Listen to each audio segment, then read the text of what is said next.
Okay, if you'll please join me in the Pledge of Allegiance. I pledge allegiance to the flag of the United States of America and to the republic for which it stands, one nation, under God, indivisible, with liberty and justice for all. Thank you. Okay. Now can I have roll call, Sadie, please? Counselor Dunsmuir? Here. Counselor Gates? Here. Counselor Hughes? Here. Counselor Lidkey? Here. Counselor Strobel? Here. Counselor Tenbush? Here. Mayor Drinkwine? Here, thank you. And before we get into citizen and community group comment, I just want to make a quick statement. A lot of these phone calls might be directed towards me as the mayor. I attended a group that was meeting in the town square. I excluded the city and the councilor, so this is not on you, this is me. There were a few councilors there of their own volition, and it referred to businesses opening up and getting people back to work. I said I would support businesses that did open up. That was the end of my part of this. Unfortunately, there were other groups represented there that were not, how shall I put this, of the same mindset.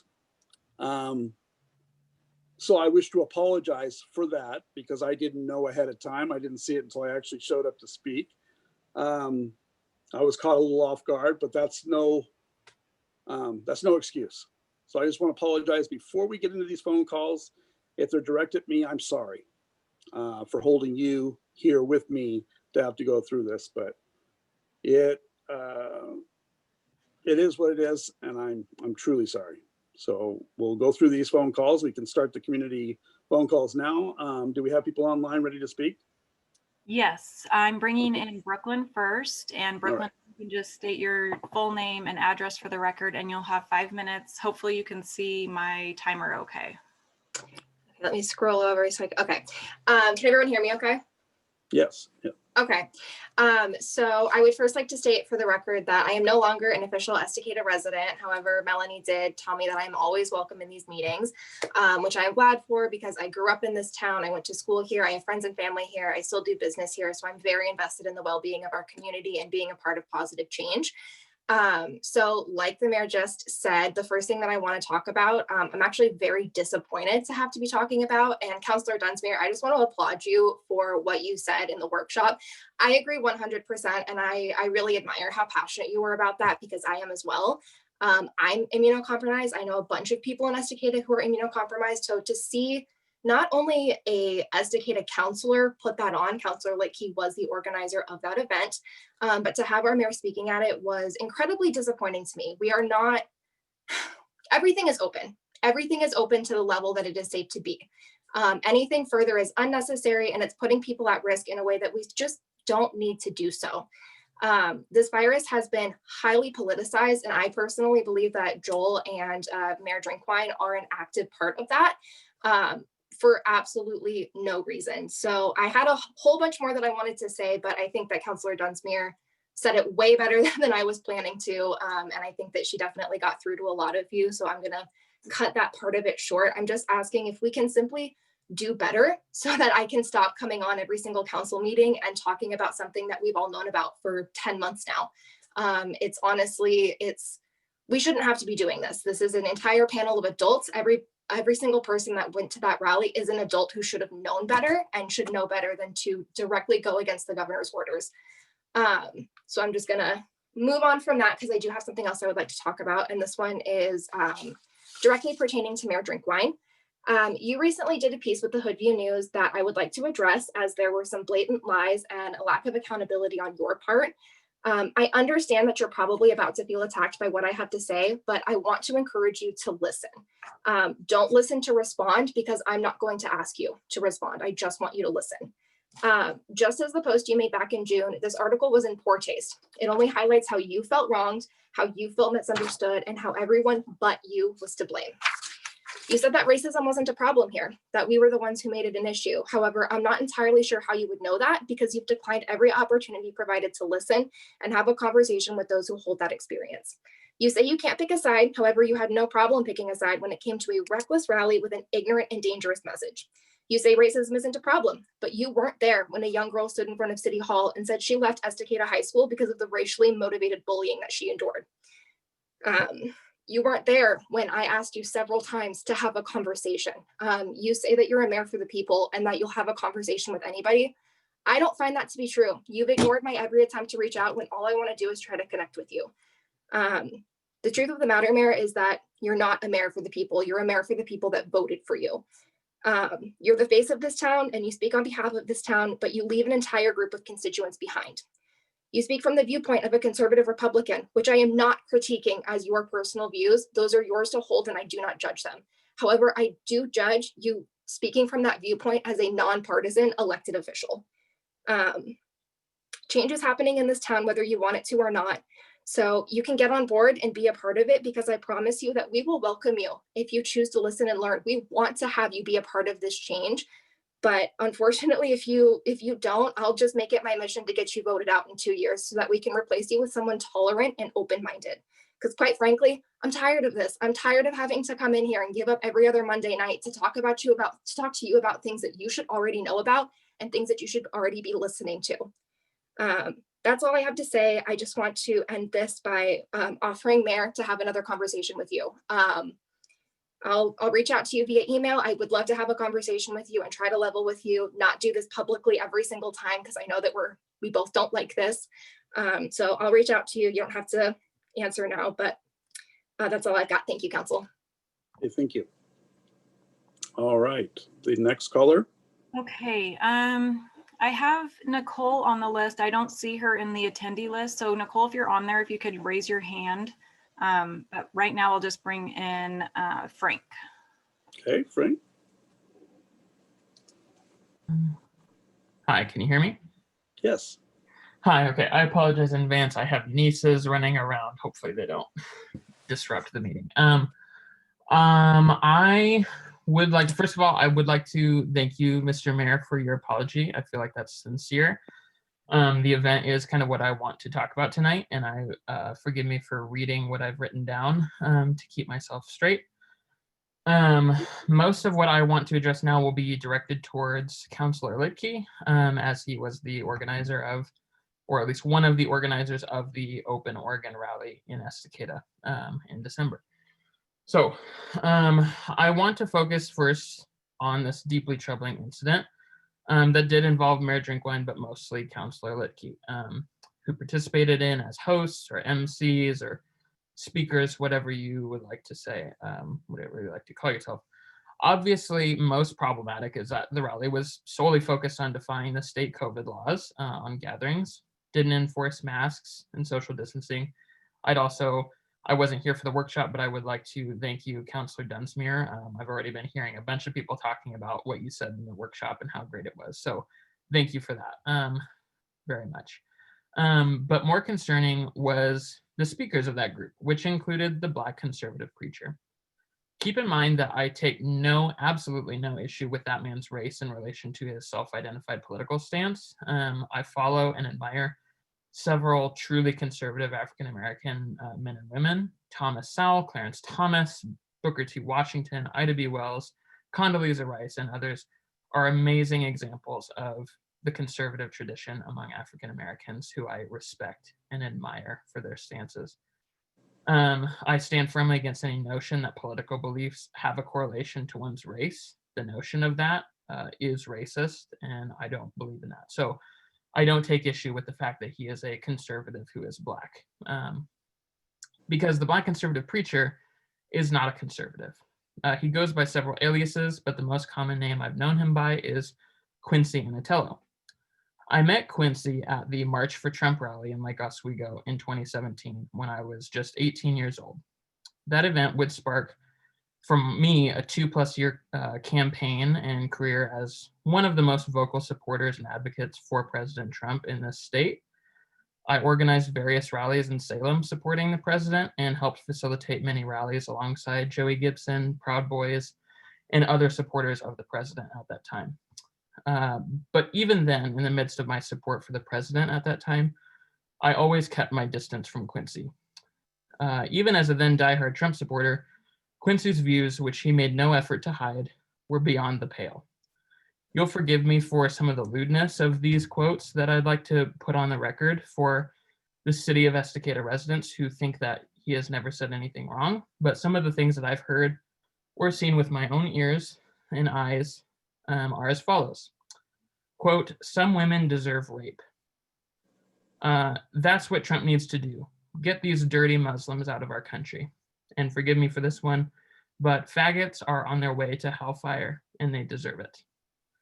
Now, this is not anything that is hard to find.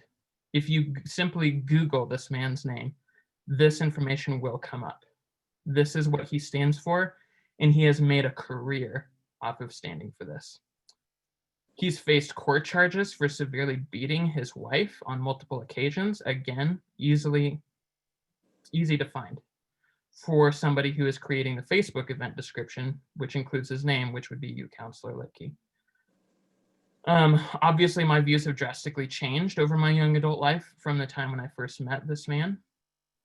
But even in the midst of being politically, socially, and religiously conservative at that time, my conscience knew easily that everything that he and his street preacher gang stood for was deeply wrong and evil.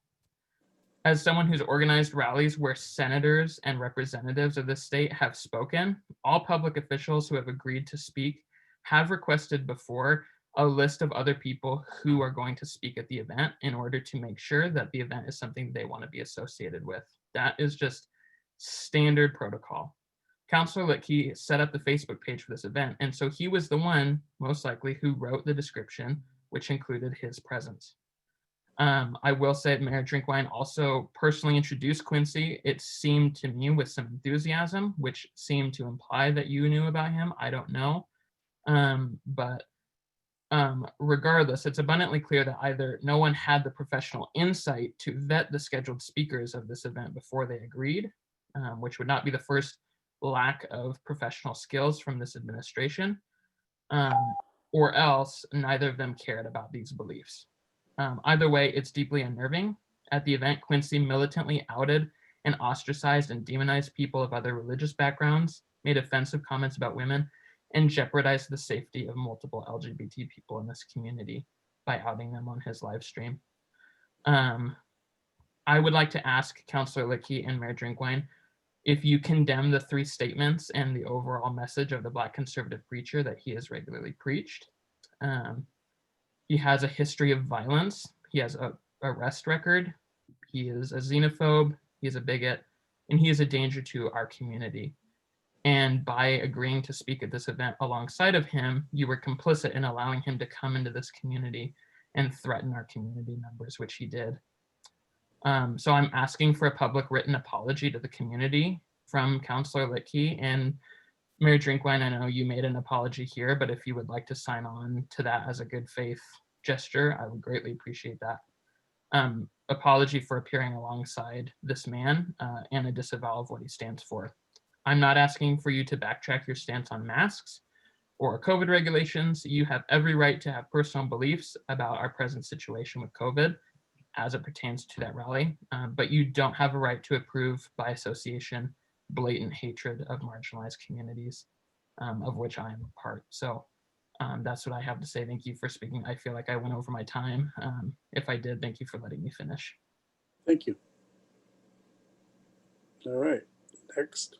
Okay, I'm gonna bring in, who I think is Nicole. Okay, Can you guys hear me? yep. You can state your full name and address for the record, and you have 5 minutes. Thank you, Sadie. My name is Nicole Gardner Austin, and I am an Estacada resident. So I would like to read a brief statement from the point of view of my daughter, who is a current student in the Estacada School District. So she has titled this Racism in Estacada Youth. In 2017 to 2018 school year, vandalism of a Black person being lynched in the boys' bathroom, accompanied by a racial slur, followed by an assembly addressing the seriousness of racism. Within 2020, young dark-skinned Black boy in elementary school harassed by a white peer out of school by being shouted the N-word at and assaulted with bark chips until an older child had to step in. Parents weren't supervising, but children can only learn that from the environment that they are raised. 2018 school year, a dark-skinned Black girl attending Estacada Middle School created an anti-bullying and racism program with friends since she was harassed with racial slurs and other bullying due to being Black. The program was called YANA, Y-A-N-A, and an assembly was arranged to let students share their experiences with hate speech, of which there were many, and up to 50 kids joined the group. Again, kids don't just learn racism that severely from nowhere. It is important to note that Black, Hispanic, Asian, Indigenous, and other people of color do not need to provide evidence of their experiences at this point in time for people in their city government to believe them. Kids as young as the age of 7 are having to deal with other kids hating them because of the color of their skin, because of the deeply rooted racism in our town, as well as in our country. People of color and students and adults alike do not have the time to tell these stories over and over again for people to believe them when they put up with them every day. All we are asking is to make direct and immediate action to put a stop to events like this, starting with anti-racist groups and education in our district and attempting to make an anti-racist community altogether. It must be acknowledged and dealt with and is not going to be ignored or brushed off. There will likely be more stand-up marches and vigils and such held as well for the cause, all of which were met with hate, which only proves that they are necessary. All we are saying is that people of color in our community matter and should feel safe and comfortable in our town. Period. There is no opposing that, and there will be no opposition to diversity committees, anti-racism programs in schools, anti-racism education, and other activities that boost diversity, inclusion, and stomp out hate. It is not an option to not welcome any of those things with open arms, and it is not political. It is these people's very lives. That was from my daughter, who, like I said, is a current Estacada School District resident, and I wanted to say, after listening to this statement from a current student, are you, the mayor, and members of the city council willing to concede that continuing to say racism isn't an issue here in written articles, TV interviews, and online forums and groups such as Facebook is more harmful to our youth and community than just confronting the issue together and work to make Estacada anti-racist so that everyone who lives here and visits feels safe and welcome?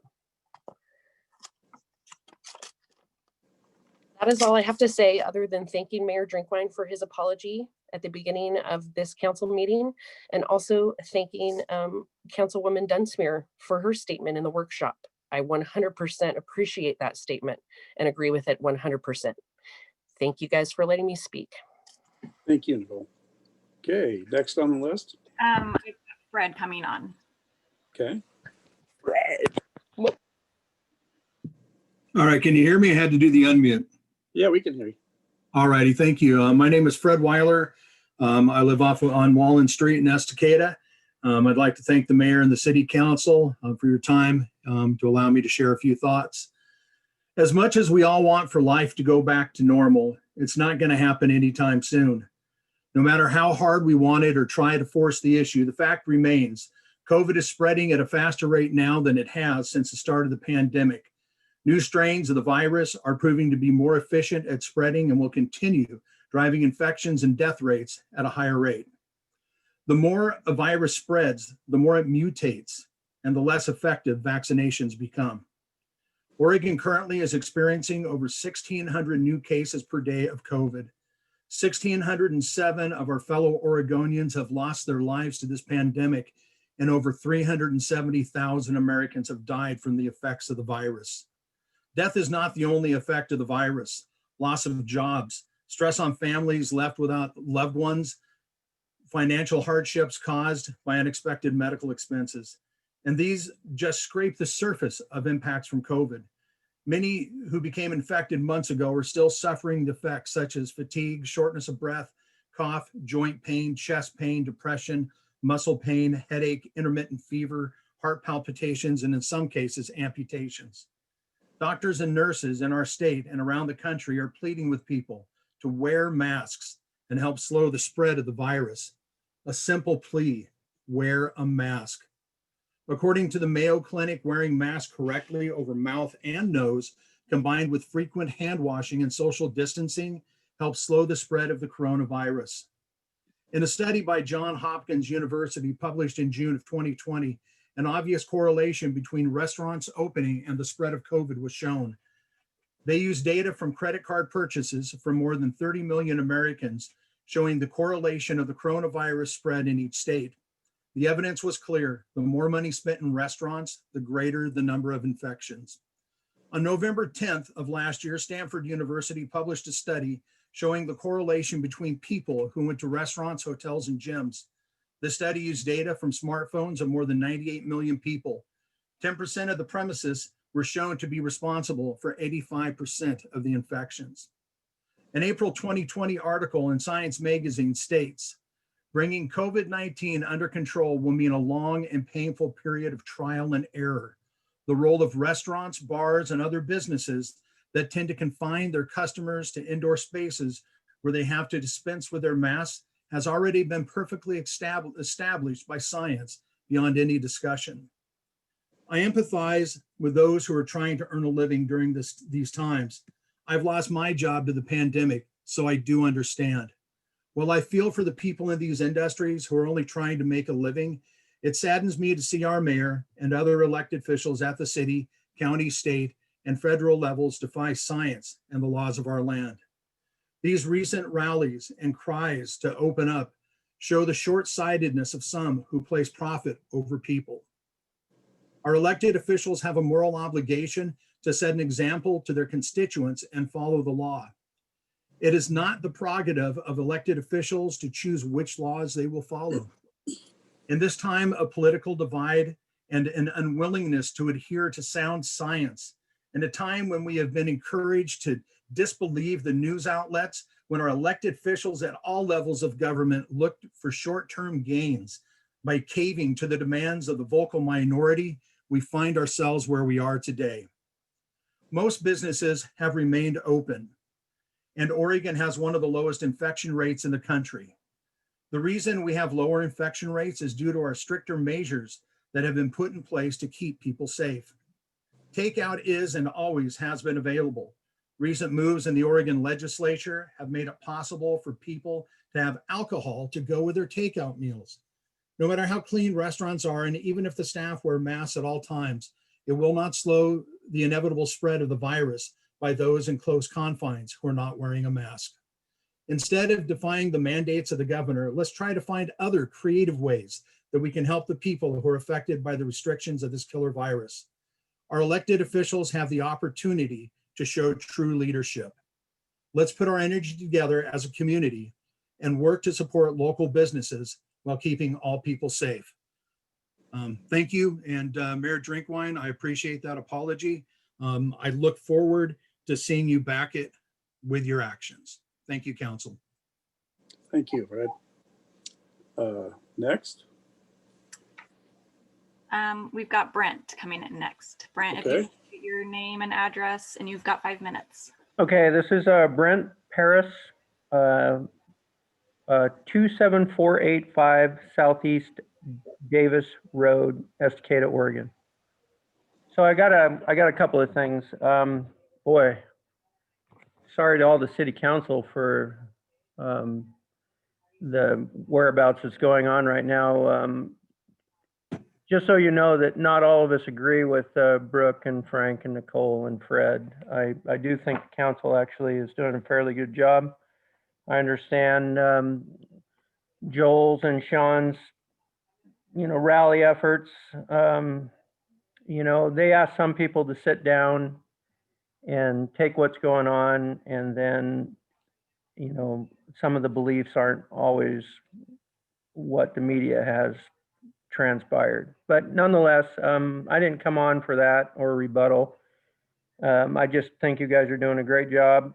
And my question really has to do with, so we've got a Deuce Road project of housing going on, and that road or that subdivision exits out on Deuce Road. So I am the chairman of the Eagle Creek Barton CPO, and our CPO abuts Estacada right at Deuce Road. And my question was, and I did type it in the last city council meeting, on where the plan was for the SDC monies that have to do with improving the infrastructure that come with SDC funds. And my concern really is the intersections of some roads that this subdivision will impact, along with Campanella Estates, by the way. So the intersections in question would be Deuce Road and Eagle Creek Road, and Eagle Creek Road and Hypel Road, and Hypel Road and Highway 224. If I understand correctly, there will be 300 plus houses, I've heard even more than that, that will be impacting this roadway system with more than likely 2-car families. So that's going to put an additional at least 600 to 800 more vehicles on this section of the road when this project is completed. And I thought maybe I would get a copy of the plans. And I don't want to just pick on the city about this, because I think the county had some approval rating in this, and I would like to see those plans. So maybe the CPO and its organization can help, get these intersections safer. I mean, obviously anybody who's exited out off of Deuce Road onto Eagle Creek Road, there is very limited visibility to the south. And that would be the traffic, coming, northbound on Eagle Creek Road. So I think that, Sadie, I think you were supposed to send those to me if you had them. And so I was hoping that maybe I could review them and look at them. And then I would go back to the county planner and ask him as well. And maybe we could come up with some good solutions for that. Okay. Denise, go ahead. Hi, Brent. This is Hi. Denise. I'm the city manager. Hey, Sadie has your contact information. I will give you a call tomorrow. We are working with the county on the Deuce Road, Eagle Creek Road intersection, but they haven't discussed with me anything like out at the Hypel Road intersection. So I think that maybe we should get together with the county guy and ask him some questions together.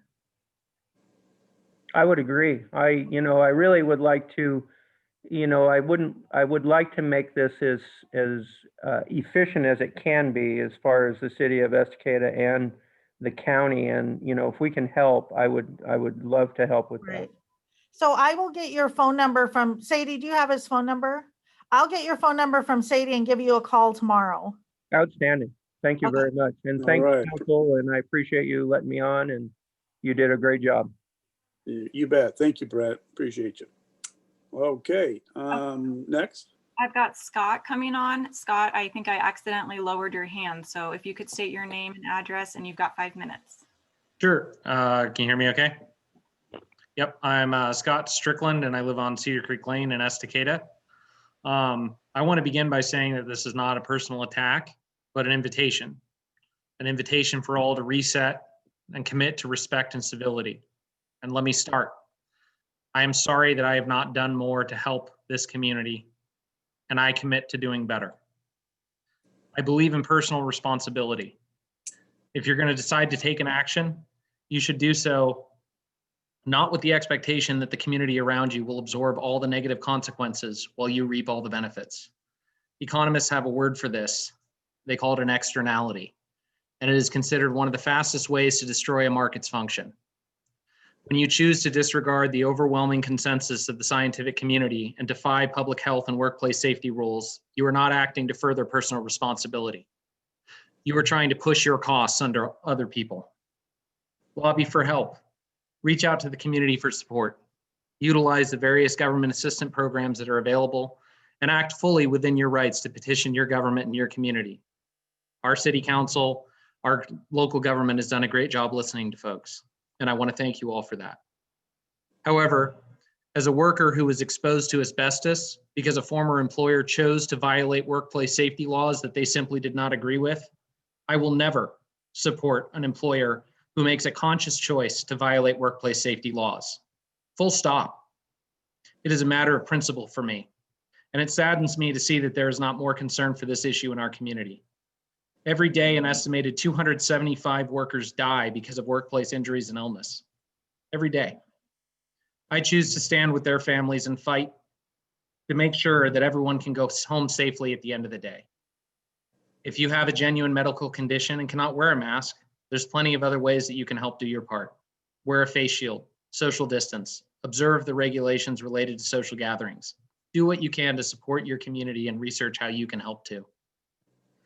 It is this daily disregard for laws and legal process that has led to a culture of violence and division that tears at the fabric of our community. A willingness to arbitrarily break laws that you dislike tends to spread both in your life and our community. Many of the same people that I have seen advocating that employers disregard workplace safety laws have aligned themselves with those who seem to disregard the election results as well. I have yet to see a hard line drawn between these camps such that one does not become a recruiting pool for the other. I do not know whether this is because of confusion or cowardice, but when hate begins to infiltrate your platform, you have an obligation to stop it. If your response to the act of sedition that occurred in DC and the violence in Salem and other state capitals is to complain that the other side did it first, you should be ashamed of yourself. That is the argument of a child, of a person without the capacity to behave morally or responsibly. If you are opposed to mayhem, you have an obligation, a moral obligation, to speak out against it in all forms. If you do not, it is a form of tacit support that emboldens the perpetrators. Complacency is complicity, sadly, in this very toxic political climate, where many of us are trapped at home in the echo chambers of hate on the internet. This is especially true for city leaders and others in position of leadership. Companies that represent trillions, with a T, of dollars worth of business and investment in the United States have spoken out clearly and condemned the attack and the ongoing plans for various acts of armed insurrection. If our local government wants to protect our community and grow our economy, we must follow suit. Again, this is not a personal attack. It's an invitation for everyone to reset and commit to respect and civility. We're all human beings. We're all citizens of this great city here. And let me start in reiterating that I am sorry that I have not done more to help this community. And I commit to doing better, myself and my family. And I want to thank you, Mayor Drinkwine, for starting this meeting with a similar commitment. And I look forward to working with you on a lot of these issues, as well as the other city councilors. And I hear Councilor Dunsmuir had some great comments about CDC and other things. I unfortunately was still at work while you had that meeting. I will go through and I will review that because I'm interested in the workshop as well. And I want to thank everyone for their time and their participation. I know it's running late and I really appreciate it. Thank you, Scott. All right, is there more calls? Yes, we have Okay. Robert coming in. And Robert, if you can state your name and address, and then you'll have 5 minutes. Robert, are you there? He's muted. Robert, unmute.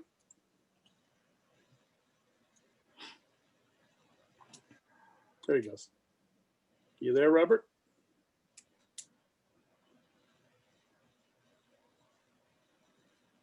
Are you there, Robert?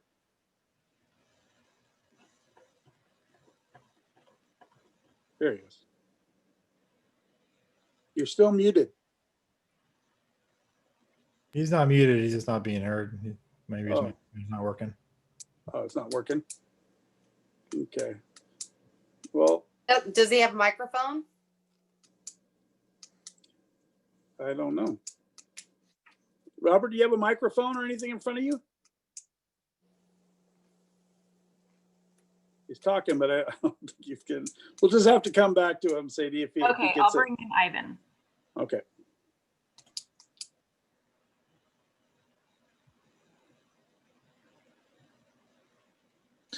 Hello. Robert, Can you hear me Oh, okay? Ivan?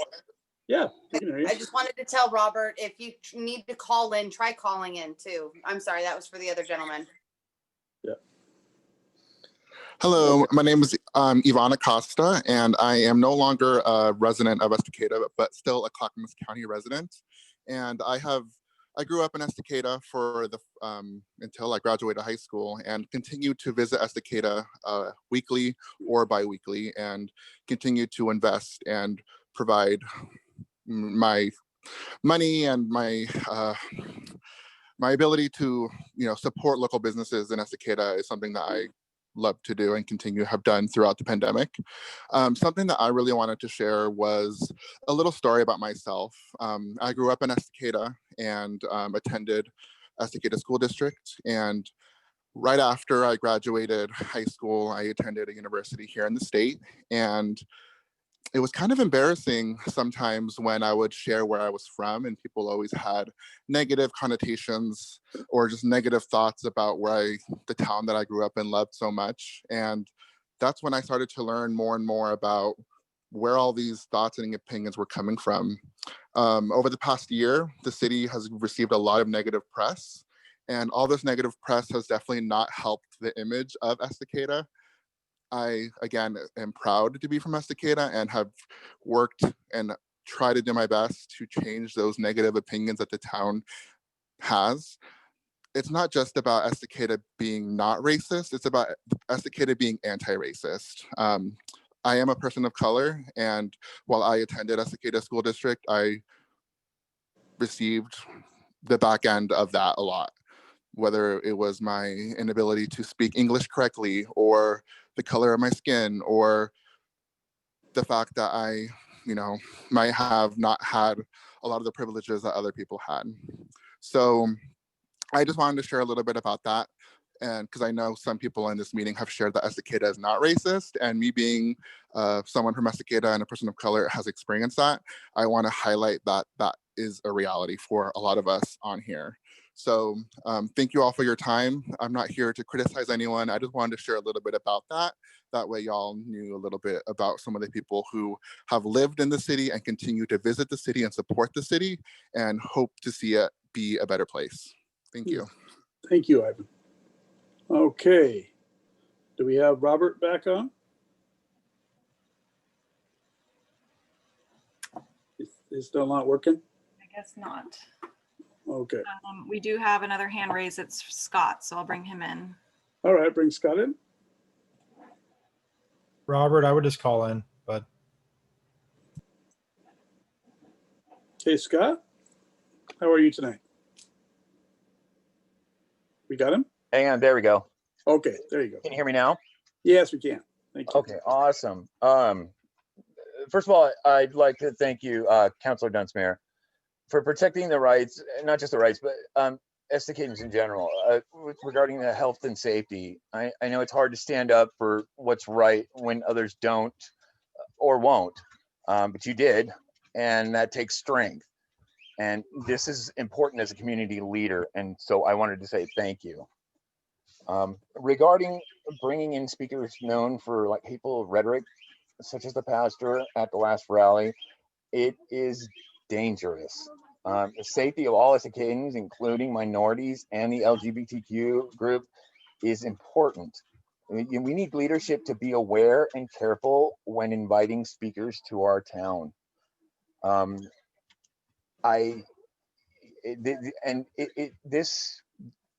This kind of hate speech trickles down to the children. I've had kids call my children the N-word for no reason whatsoever other than that they look different. So I'm really kind of adamant about this, and I apologize for stuttering there. I don't have a lot to say, but fine. I would like to wrap this up by saying thank you, Mayor Drinkwine, for your apology. I want you to know it was heard and appreciated by many people, and I look forward to seeing positive actions following the heartfelt sentiment. So thank you. Thank you, Scott. I appreciate it. Sadie? Yes. Who else do we have? Marvin. Marvin? Bring him in. Okay. Are you there, Marvin? He's coming on right now. Okay.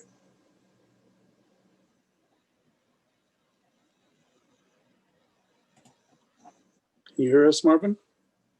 Can you hear me now? Yeah, we got you. Okay, great. Thanks for having me. I'm a 3-year resident of Estacada. I live over on Hinman, right behind Campanella Estates. I moved here from Phoenix, Arizona. I'd been there for over 20 years. So I want to dovetail a little bit on what a couple other people have talked about, but then I've got a question at the end of that I really want to pose. This shouldn't take long. I'm gravely concerned about the casual disregard for potential racism in this community.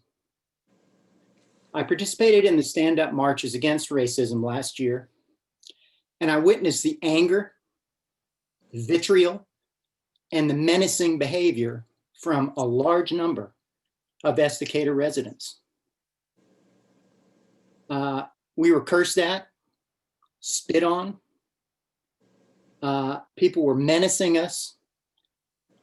People were interrupting speakers, playing loud music to keep speakers from having a chance to talk, all during a completely peaceful event.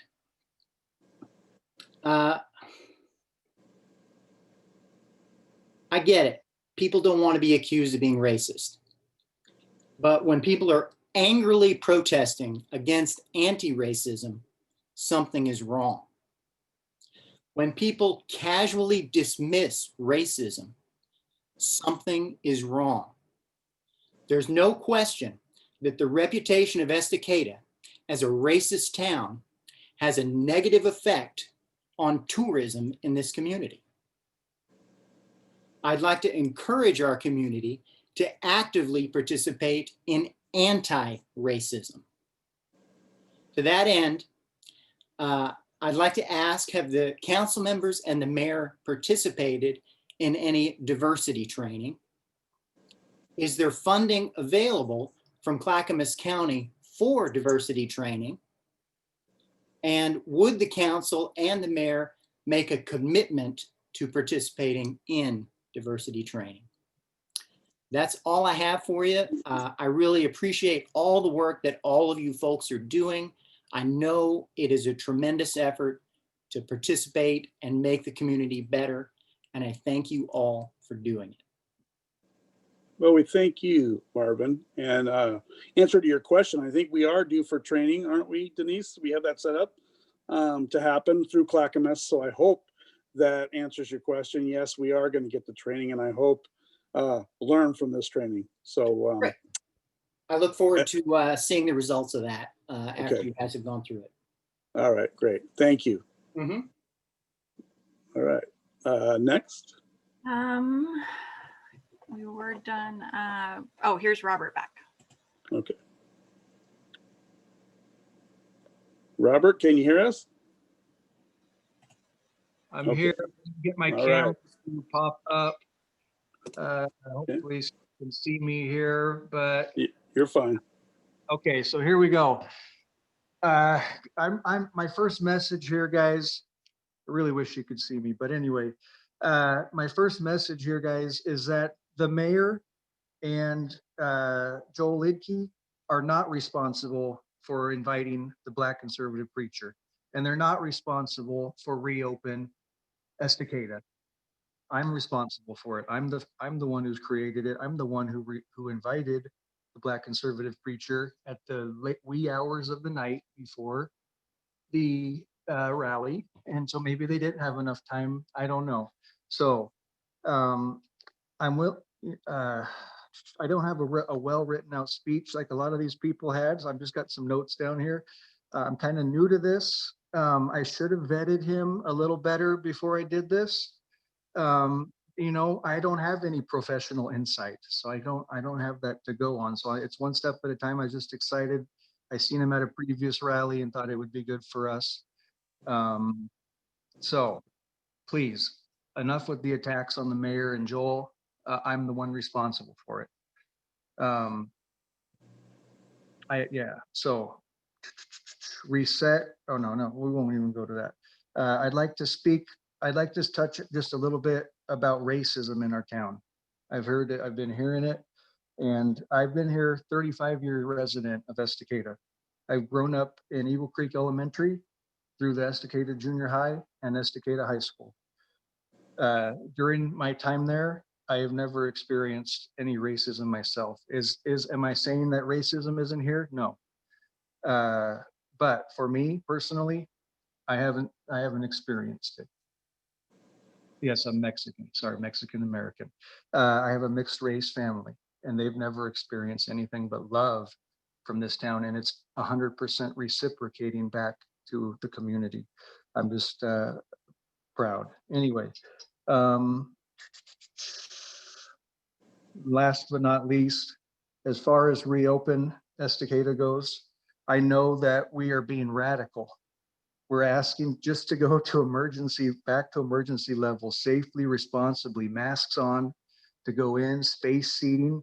I'm not behind any rogue places that want to go no mask. That's on them. I'm behind these restaurants that want to do it safe. If you can go on an airplane and be elbow to elbow, and you can go into Costco and kids are sneezing, touching everything, and you go and touch it, take it home, you should be able to go into Trails or into Fearless, have a burger and a beer, because I guarantee they're keeping their houses, or they're keeping their restaurants, tables, bathrooms cleaner than any of us do at our homes. So, and last but not least, I got a few minutes trying to touch on 15 days now, I think, since Mayor Stan has asked the governor, where's the proof? No proof. So we've got all this speculation, science this, science that. So anyway, I don't want to go too far into that, but I think that's kind of it, guys. My main goal here is to take responsibility for the Black conservative preacher. Joel Lidkey had nothing to do with it. Mayor had nothing to do with it. And Well, I think I've said my piece. well, we thank you, Robert. Appreciate you calling in. Thank you. Thank you. Okay, do we have anybody else on the line? Yes, we have Kate Anderly. Okay.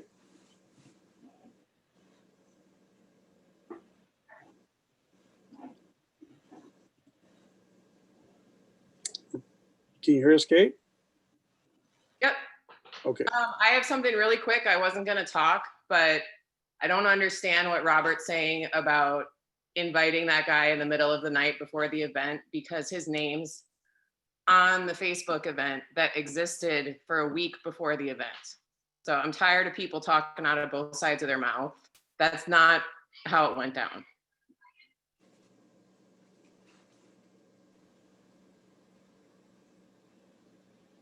Yeah. Did she leave? It looks like she's muted. Oh, okay. All right. I'm sorry, Kate, but would you mind just stating your address for the record? I live on Copeland Road. Thank you. I have a screenshot of the event on Facebook that Joel created with the conservative Black preacher's name on it. So that is what it is. I'm not going to let that slide without it being on the record. Thank you for your time. Thank you. Okay, so is that about finish up our calls? for tonight? Yeah, I have Robert's hand raised again, but I don't know if you want me to bring him back in a second time to talk on the same topic. I think we got to get on with the rest of this meeting. We're going to be here all night. Okay. I appreciate everybody calling in. I heard you. I know the council's heard you. I hope we can work on all this together. And yes, we are going to make strides to work together in the future. But I thank you for your input. So moving out of that, we are now at the consent agenda. All of you have had a chance to read over the consent agenda. Are there any questions? No? Can I have a motion to accept the consent agenda? I move to approve the consent agenda. I have a first. Can I have a second, please? I'll second. I have a first and second. All those in favor say aye. Aye. Aye. Aye. All those opposed? Okay, motion passes. Next, we have department and committee reports. So I will go to all your, I don't think any of you have had contact with your committees, have you? I have not been able to keep up with what is going on in the fire department, but I will share that there's a lot of exciting fire decisions being made at the fire board, and I will reach out to that board in particular to have an update for you guys next meeting. Okay, great. Anybody else? Real quick question. Do we know Yeah. what we've got some new council members here. What committees are open? Library, school board. We need to get So people. Paul, at the next workshop that we have, it's usually the first workshop of the year. We set council goals and we make the appointments and we volunteer for the committees that will commission, or liaison for, and that usually happens at the first workshop of the year. So Okay, the great. meeting that Denise was trying to get us to schedule earlier tonight is where we'll talk about all that. Super. Thank Yep. you. So I hope she answered your question here. Mhm. All right. Anybody else on that particular point? No? Okay, city managers report. I don't really have anything to add from what I sent out this weekend, and plus I want to get the public hearing going, but I do, one thing I forgot on that was we are completing the Overlook Park, the neighborhood park in Reagan Hill Heights. So if you have time, drive by. The playground equipment is in, and we are framing for the concrete work now. Of course, he'll probably have to wait till it's not raining quite as hard, but the framing is going in, and then we'll do the landscaping. It looks like it's going to be a really cool park. So go by and take a look. And also, I want to excuse the in and out of the video. We discovered a leak in the roof, and so someone was trying to crawl through the crawl space, and I had to go stick a yard thing up there so they could see where it was. So I was in and out a little bit, but hopefully we got it where Back on track. Hey Denise, All out right. of curiosity, can we have a final count of how many building permits we handed out in 2020? Yes. Oh, hold on. I have it right here. Denise, I have it right here if you want me to. Oh yeah, how many is it, Sadie? 130 single family residential, 4 commercial or industrial, 288 total building permits, and 191 total electrical permits. There you go. Thank you. 130, I think that's our most ever. I think the year before was in the 120, so. And how many multifamily units? Well, I will take that back. I will get that to you because a number of the houses being built in Reagan Hill have additional dwelling, they're being built with an ADU. I know of 5 or 6, so let me get that for you, but I will send that out to the council. Thank you. No duplexes or fourplexes or apartments or anything, but a few ADUs. Couple ADUs. Thank you very much, Denise. I appreciate that. You're welcome. Okay, we appreciate that for update. And now moving right along, we are at the public hearing. So I will read from this. I will now close the city council meeting and open the public hearing on ordinance 2020-004, an ordinance amending Title 16. Do any members of the council wish to abstain or declare ex parte contact? No. The council will now hear the staff report on the proposal. So Taylor. All right, here we go. I'm going to screen share again. And yeah, so this is a continuation of last month's hearing. I guess it's the same. Yeah, this is a continuation on this proposal, which was on December 14th. And so hopefully tonight we'll have a final decision. Ordinance 2020-004 regarding campground stay limits in the OC outdoor commercial zone. And so this report is the Planning Commission's findings and recommendation. Alrighty, so a little bit of background I'll be brief with this since most of you have reviewed it before. Ordinance 2019-005, which was adopted in March of last year, created those 6 new zones that I mentioned earlier tonight. One of those new zones was the outdoor commercial zone. The OC zone outright allows pedestrian and multi-use trails, and also allows, as conditional uses, campgrounds and commercial storage of RVs. Currently, a campground space can be rented to the same person for no more than 3 consecutive weeks, and for no more than a total of 30 days per calendar year. This particular ordinance was requested by City Council at your September 28th meeting after a property owner, Alan Rademacher, testified that the current stay limit basically prevented the development of certain types of RV campground business models.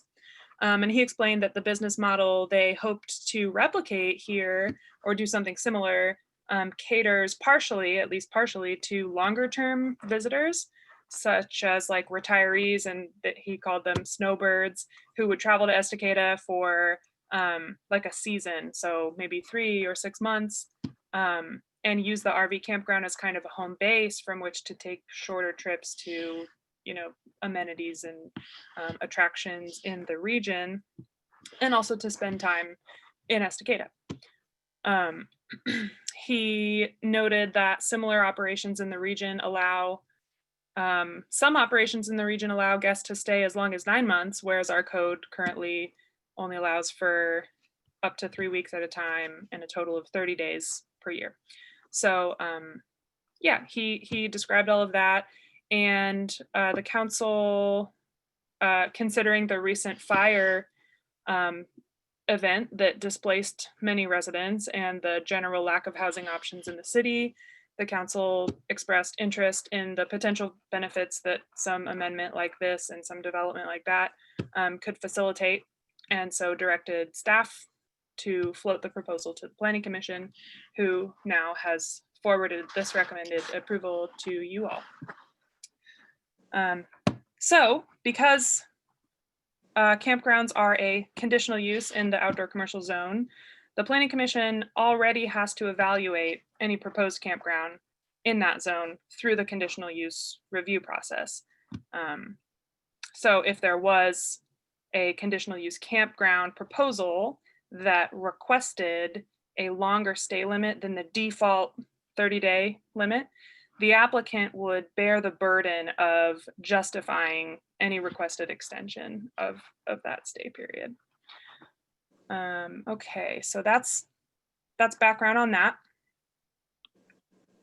Here is a screen grab of our comprehensive plan map showing where the outdoor commercial zone is in green here.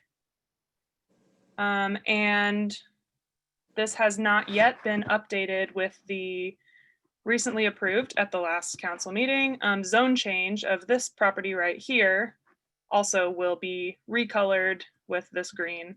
It was just approved for that zone change. So just to orient you where in the city we're talking about. So this amendment, the proposed text amendment as recommended by the Planning Commission is here in red. This amendment would mean that whenever the Planning Commission is considering a conditional use application for a campground in the OC zone, they could decide to extend that default rental period to a longer time limit, and they would establish that time limit in the conditions of approval of their decision. And so if their decision does not explicitly address the stay limit for campground visitors, then the current 21 consecutive and 30-day total limit would automatically apply. That would be the default limit unless explicitly stated otherwise in those conditions of approval. So this amendment would only change the stay limit for proposals that are explicitly granted specific maximum stay period that's different from that default 21 or 30-day limit. considerations for making this type of amendment. As we talked about earlier in the evening, a legislative amendment has to comply with the statewide planning goals. And so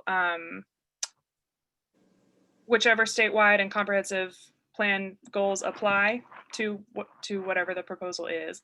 So called out here are those 2 goals which this proposal directly correlates with, and which this proposal is found to be consistent with and not detrimental to. So the Planning Commission's recommendation is to approve the proposed text amendment. And I have included here some potential decision options in case the council wanted to approve something similar to what the Planning Commission had recommended, but wanted things a little bit different. So the first option being what they recommended, which is just to approve this text amendment that adds a clause into that section of code that says, that essentially leaves things as it is, unless the Planning Commission explicitly allows otherwise. Option 2 would create the same change, except you all could decide tonight on a maximum allowable rental period that the Planning Commission would not be allowed to exceed, in case that were a concern. Option 3 would actually not leave the final decision on this extension in the hands of the Planning Commission, but would instead take a conditional use application, and if there was a request for an extension in that time, in that stay limit, that would mean that that conditional use application would actually go not only to the Planning Commission, but also then to the City Council, so that you all would have the final say on what's that campground stay limit. Option 4, of course, you could deny the text amendment proposal. Those are not the only options that you have. There's plenty of flexibility for drafting something a little bit different than what's listed out here. But yeah, I figured those might be the most likely alternatives that you might want to weigh tonight. So I listed them out, and I'll take any questions that you have at this point.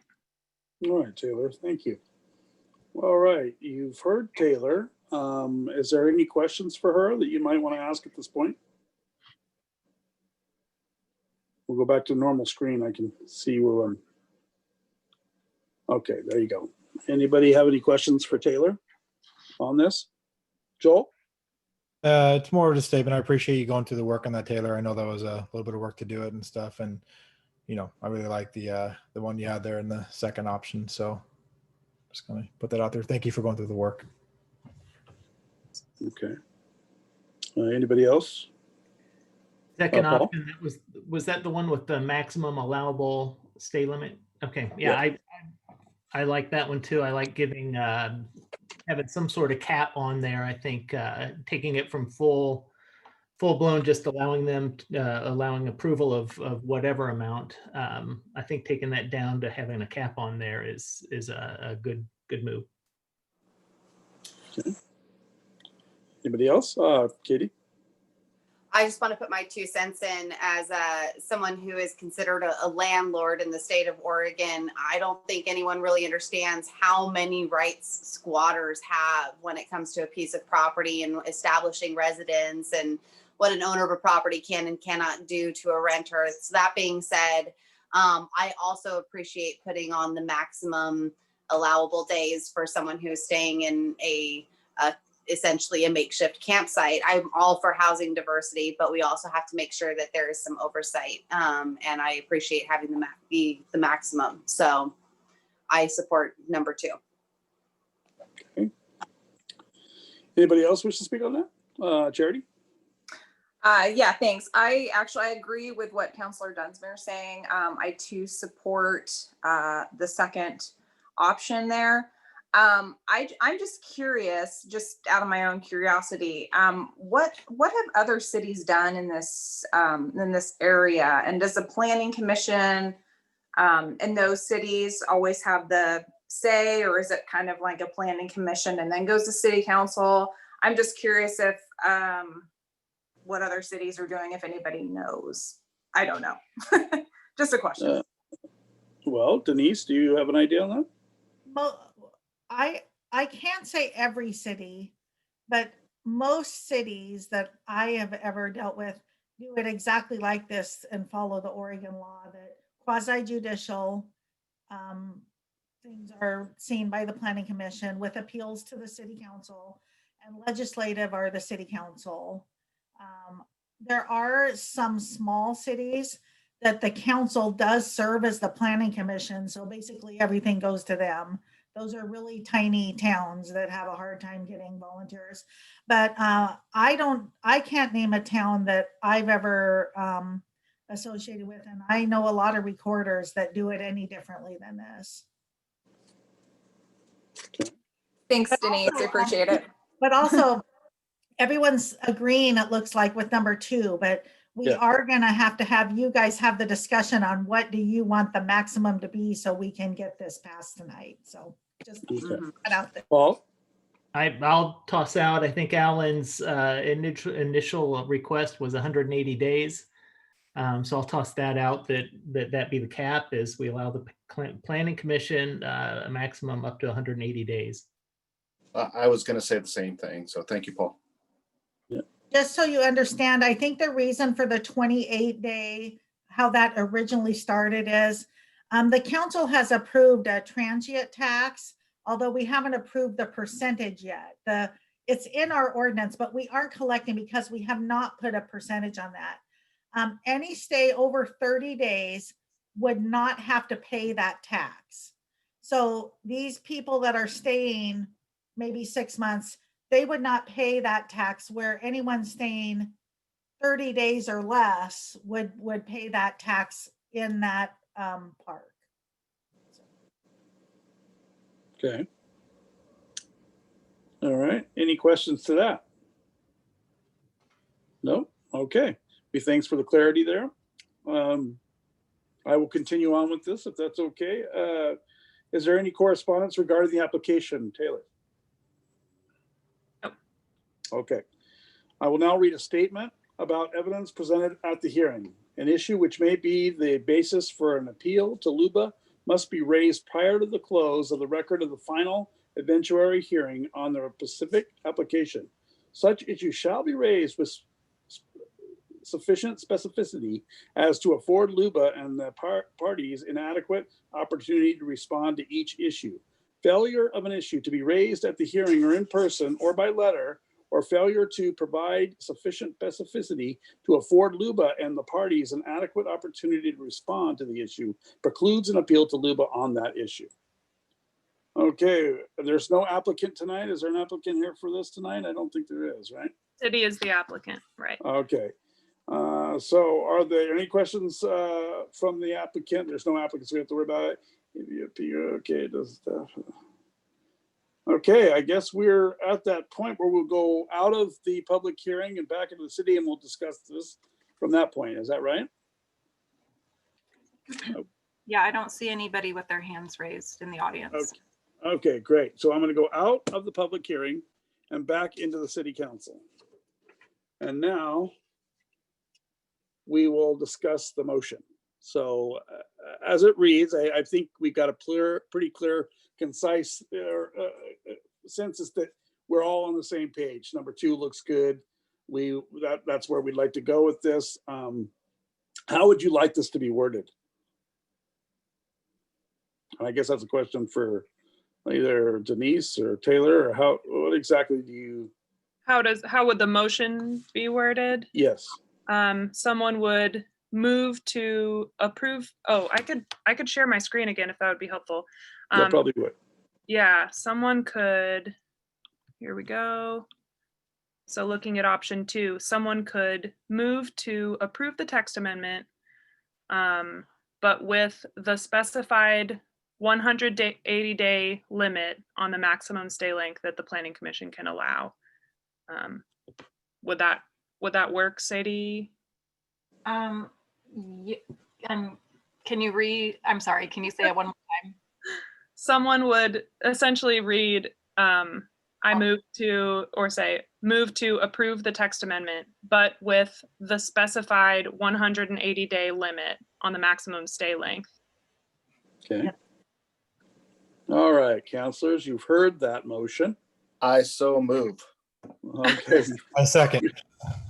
Okay, you got a first and second. All those in favor, say aye. Aye. Aye. All those opposed? Motion passes. I'm sorry, was Thank that Joel who seconded that motion? Yes. Yeah. Okay. All right, now we're on to council business. We are at the elect council president. So we've had Katie in that position prior. Is everybody comfortable with that, or would you like to elect I somebody would else? like to speak. Yeah, go for it. I'd like to speak. I prepared a letter, sorry. Okay. Dear Estacada City Council, city staff, and city residents, I've been honored to serve the last 2 years as your council president. I've had many opportunities presented to serve our wonderful community in this capacity. Some experiences were harder than others. Some lessons were learned harder than others. During the last year, I have seen polarization in our world that I had not seen or experienced before. The river that once divided people's political ideology is now a canyon that separates us from human decency. In this role that I have served, I have been personally attacked, accused of ideologies that I do not agree with, and sometimes even blamed for the wrongdoings of others.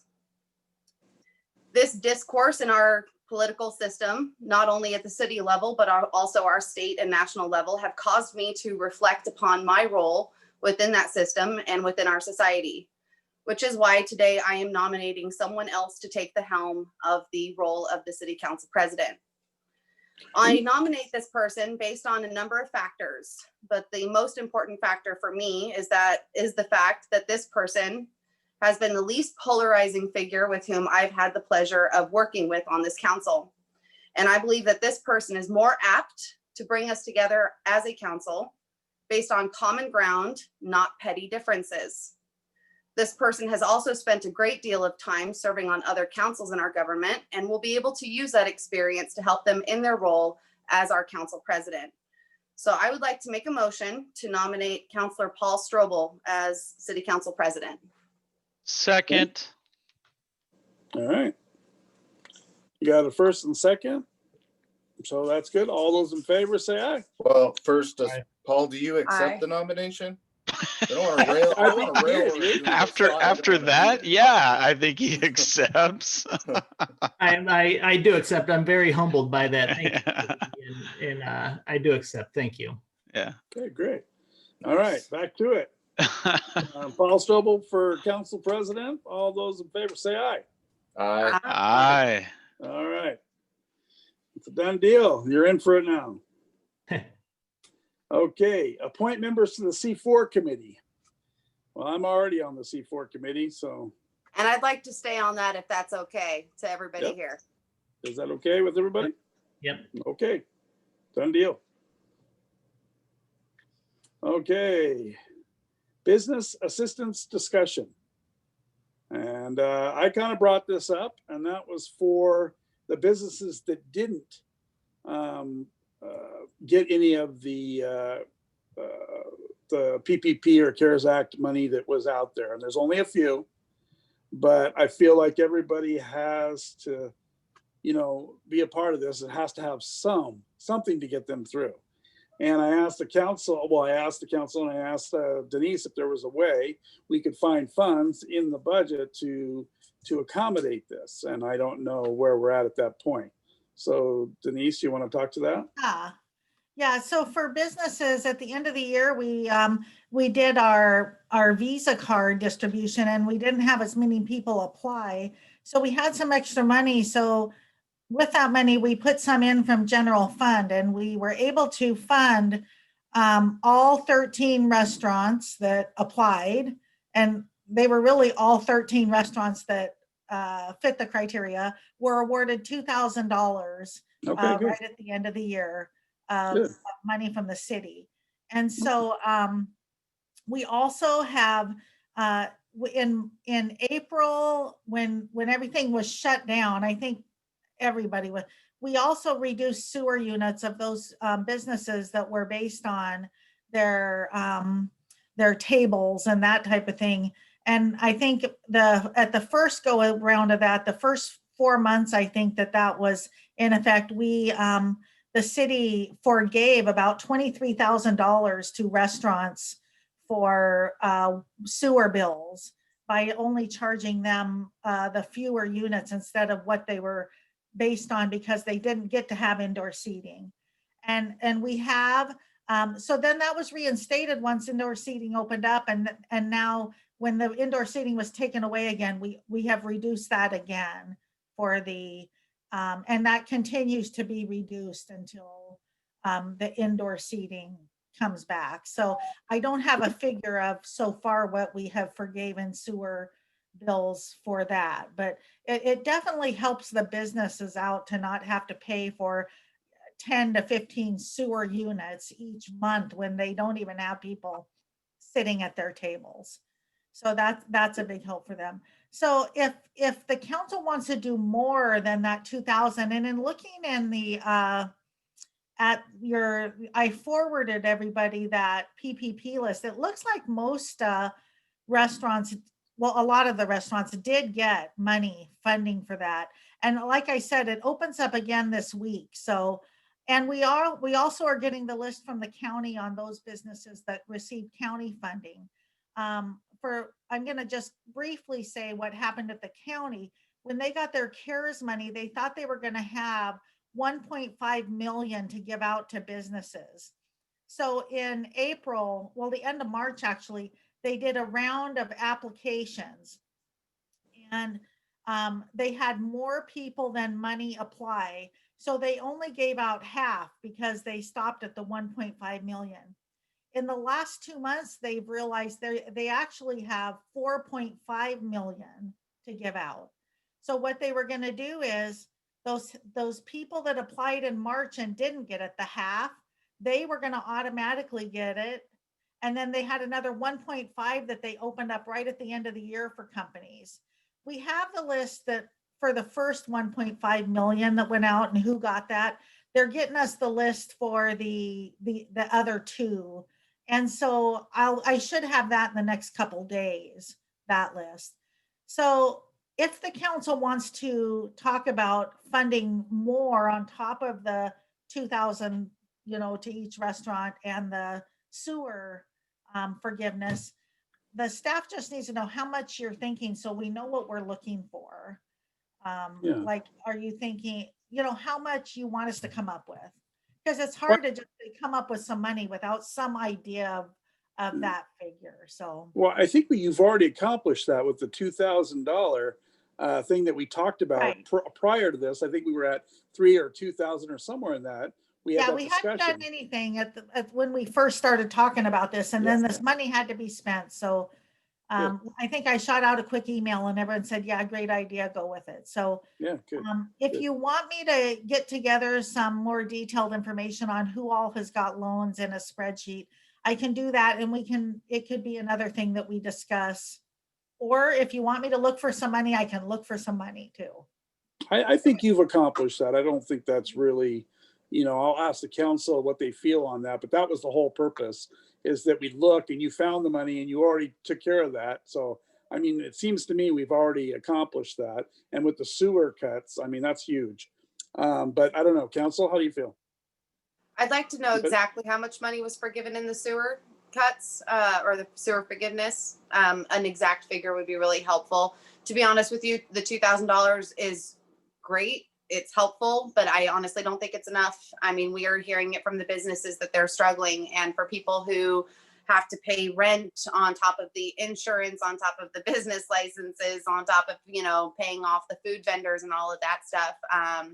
restaurants really truly are struggling. And if we want to have a thriving business scene when all of this is said and over with, I think that the city of Estacada is going to have to come up with additional funding sources in order to provide that relief. When we talk about tools to help businesses succeed, sometimes that the best tool is extra money. And so honestly, if we have money from reserves that we can pull out, I'd love to know how much money there is so that we can equitably distribute that if that's even a possibility for us. If you say, well, we can't take money from that fund because it's illegal to take money from that fund, then let's not talk about money from that fund. What fund is out there that we can legally take money from, that we can look at to providing as much as we can possibly provide to our small business owners so that when all this is said and done, they can come back and they can come back strong. Okay, Joel? And I definitely agree with that, Katie, that we need to figure out what we can do to help them. I think what we really need to know is what is the actual need. We need to go to those businesses and actually get them to give us feedback, because we could sit here and speculate all day long about what they might need, but we don't really know. We don't know which businesses have got that loan money and is good to go for a while, and they're sustaining themselves with that, with whatever, they got open. But they're the businesses that aren't, that are being more quiet. We need to find out about that. So we need to push out to the community for them to see and ask them for their feedback, so we know what they need and how we can help them. Okay, anybody else? Staff can work, I'll have Matt work with the Chamber of Commerce to try to get something out, some kind of I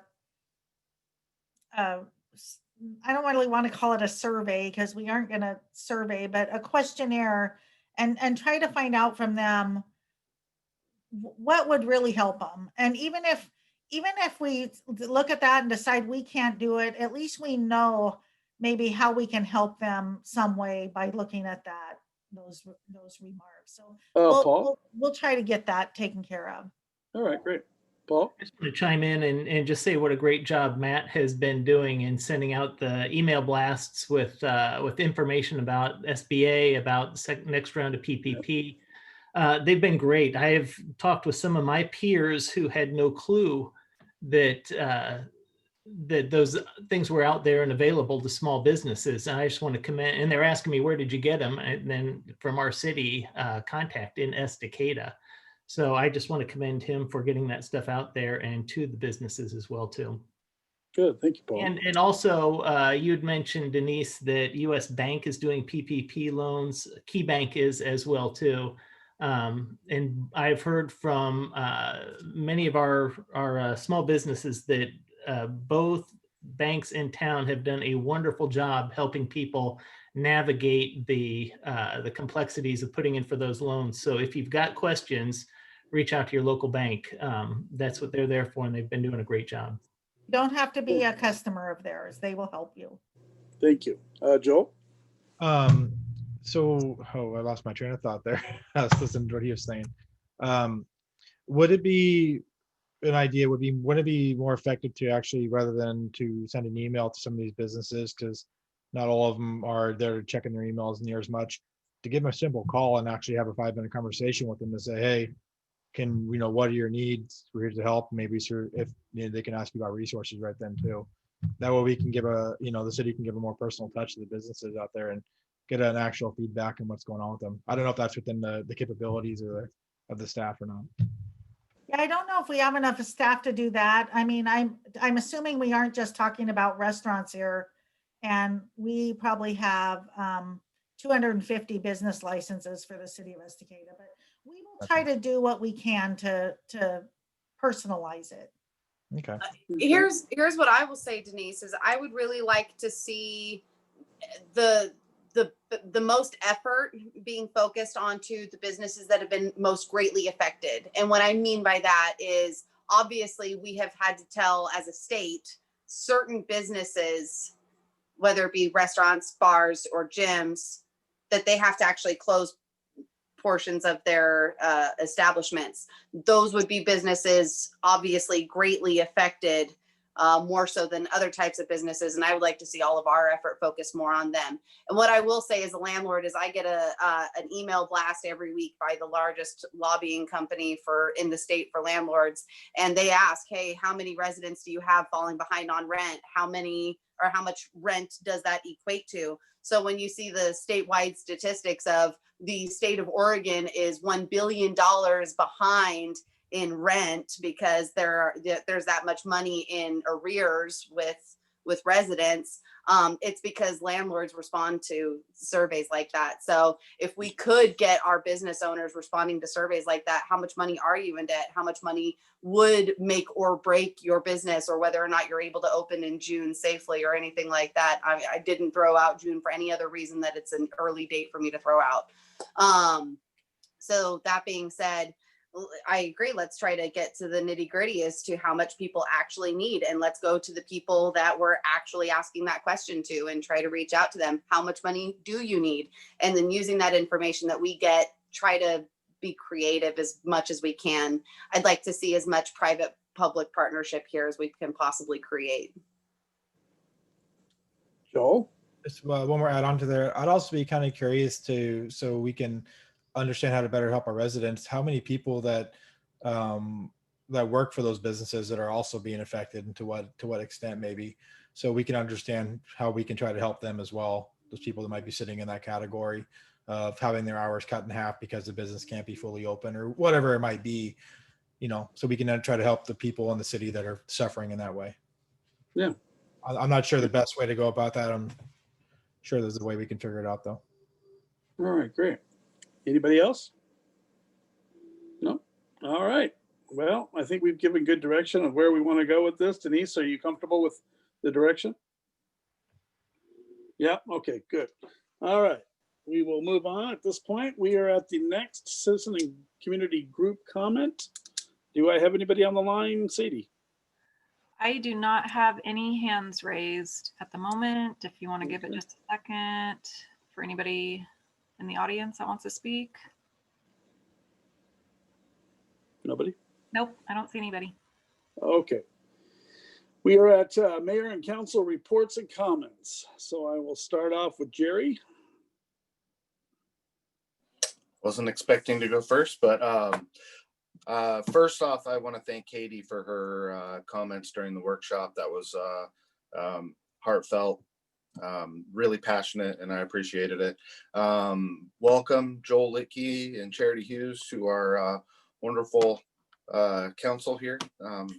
Hopefully you guys have a fun next 4 years, and it's less eventful than 2020 was.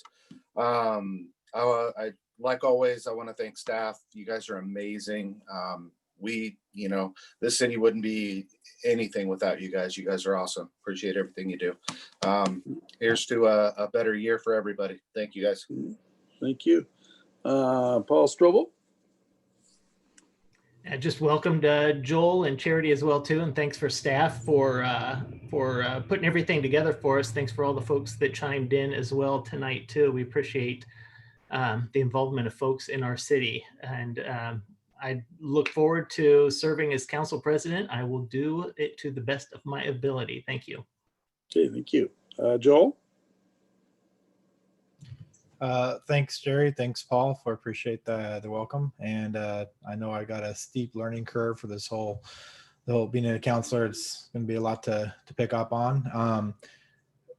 I've been debating back and forth about responding to some of the comments earlier, and I think a letter will be a good option to put out there. So I'll release a letter later. As far as with everything, in the end, those people who know me best know that my heart and my soul is not to cause the strife. It is to try to do what's best for those around me and to try to serve people with love and respect. Does that always work out the way it's planned? No. Is everything that comes out the best way for it to happen? Not always. But I mean, that's part of life. Sometimes you move forward and, can take a few licks and you keep going. My position, I've been asked to make a statement on the position of I don't condemn violence under any circumstances from either parties, what happened in the Capitol was absolutely horrible. What happened in our local capital is horrible. What's happened in downtown Portland, horrible. It should never come to violence. It should always come to what our rights under the Constitution allow us, and that is to be to peacefully assemble, to peacefully protest. Always peaceful, you know. I'm not going to get into the weeds of it all, you know, and so that's where I stand with that. It's, you know, I'll openly condemn, no matter what side it's on, that anyone who commits violence. When it comes down to COVID, I want everybody to get through it safely, you know. And while there are science on both sides saying both things, and in the end, it's, you know, we'll find out in the long run what was where. But I want everybody to be open safely. I want stuff to get back open, and what it takes to get there, I don't think anyone in the end is really going to know until we have hindsight on it. But, you know, whatever it takes to get everybody together on the same page to get us open, let's do it. You know, let's get people working. Let's get people, you know, not losing their business, and get them safe. You know, let them feel safe, and let them feel like they're not only that their government's taking care of them, but their community's taken care of, and it's an actual community.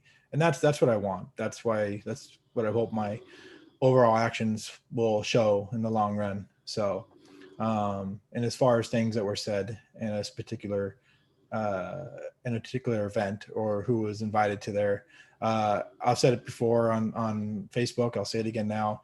I'm sorry that guy was invited, and that what he was said, and I know it was hurtful to a lot of people, and that's never the intent, at least not from my intent. So, and the offense that came from that, I am sorry for that to happen. So I hope that we can move on, and we can understand that we're all trying to do our best to make the community safer, and to come together as a community, and, you know, try to just help each other and love each other. And, you know, and while we may not all agree, hopefully we can have a civil discussions about it, and, you know, show each other respect and love. So I think so I have to say. Okay, thank you. Charity. First off, I want to congratulate Paul. Congratulations. Thank you for taking that leap forward. And then also just want to say thanks to staff, both Denise and Sadie, also for reaching out to me when I've had questions this week over the packet. Just really appreciate you guys taking the time and answering my emails. And just want to thank all the other council members for just being here tonight. I mean, I didn't prepare a speech or anything, but I mean, you know, first council meeting, this was this is a lively event. I appreciate it.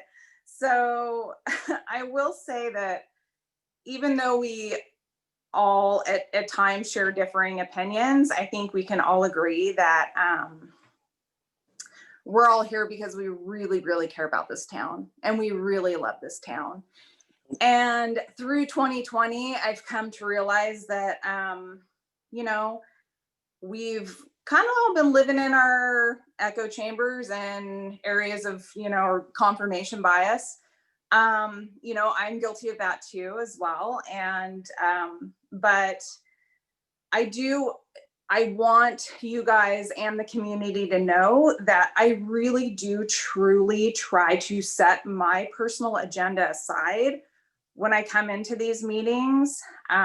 I try to get the emails and listen to what the community's saying and sort of piggyback off of what I'm hearing. Sometimes I agree with it and sometimes I don't, but it doesn't mean that I can't be here to represent that.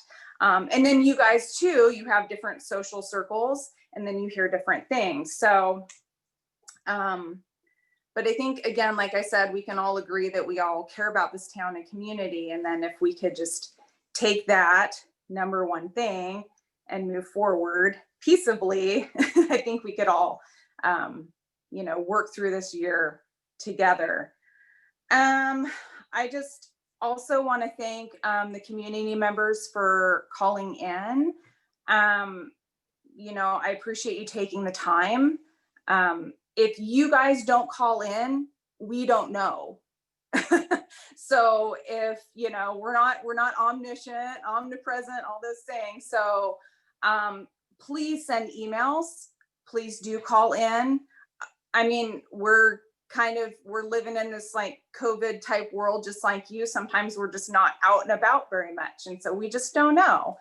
And we're kind of living in our little bubble. So I appreciate all the calls, and I appreciate people taking the time. And I would continue to encourage community members to get involved where they can, and yeah, just call in and keep those emails coming. So that's it. Thanks, guys. Thank you. Katie. Congratulations to Joel, Charity, Paul, and Mayor Drinkwine on your re-elections, or in some cases new elections. I just want to say to everybody, I'm glad that I guess what I said about the COVID regulations struck some commonality. I heard from some people, thank you, when just a couple months ago, I thought I'd never hear anything nice said about me from them. So that's kind of nice. What I will really truly say though, is if you are struggling because of the COVID-19 pandemic, there are resources available to you. If you are struggling for any rent assistance, utility assistance, food assistance, or the like, please call 211. If you really feel like 211 is not doing the trick for you, pick up the phone and call Ant Farm Youth Services in Sandy. They have been doing amazing things for people, not only with the COVID-19 pandemic, but also since the wildfires. They have been a truly amazing resource in our local community. I do recommend, if you are struggling, whether it be for your rent or for your heating bill or for your food, please reach out to Ant Farm Youth Services, as well as 211 on your cell phone. There are resources out there. If there are tools that don't exist yet that you need, reach out to someone. I don't want to see us solve the issues of today by defying the orders that are out there. I want to see us come together by creating solutions to the problems that have been presented. That's what we need to do together. Find the problems and find the solutions to those problems. And I really look forward to doing that with this council in the future, near and far. And I appreciate every one of you here who's called in, or if you're showing up as a panelist on the Zoom call. I appreciate each and every one of you. Thank you again very much. Okay, Justin. Wow, this is a great council. You guys had a lot of great things to say, I gotta say. And congratulations, Joel, Charity, Sean, and Paul. I look forward to working with all of you. I will say that we're gonna have times where we disagree, and I just want to encourage everybody to just listen sometimes and just hear each other out, right? I kind of been getting sick and tired of a lot of the hatred that I've seen. You know, I've told a lot of my family that, and I just hope that 2021 we can all kind of come together at some point, right? And accept that we might see things differently, and that's okay. And we can talk and we can work it out and be civil with each other. That's what I would love to see in 2021. Looking at the attendance tonight was pretty impressive. 50 some people on there, almost 60 at one point, I think. I hope to see that many when we're back in City Hall, right? Make it so that we have to do our meetings somewhere else. But I appreciate what everybody said tonight. I appreciate what you said, Katie. I was listening and I hear what you're saying. So I appreciate y'all, and I'm here to listen and learn from everybody as well. So thanks. Yeah, it's hard to top all you guys tonight. I'll tell you, you guys are picking at the heartstrings. Every one of you said how you felt. And I think that's really what it's all about. I mean, I think the people that called in tonight, all of them, I heard you. I did hear you. And we are going in the right direction, and we will figure this out together as a city. And I have no doubt that we will make mistakes, but we will learn from those. And I want to thank all of you tonight for chiming in. I want to thank all the counselors and Paul Strobel and city staff for everything that you do. It's a commitment, and we never knew how much of a commitment it was going to be until we were in it. So now that we are, let's get this right. I want to thank everybody for chiming in tonight. So thank you again. And this meeting is adjourned. And I just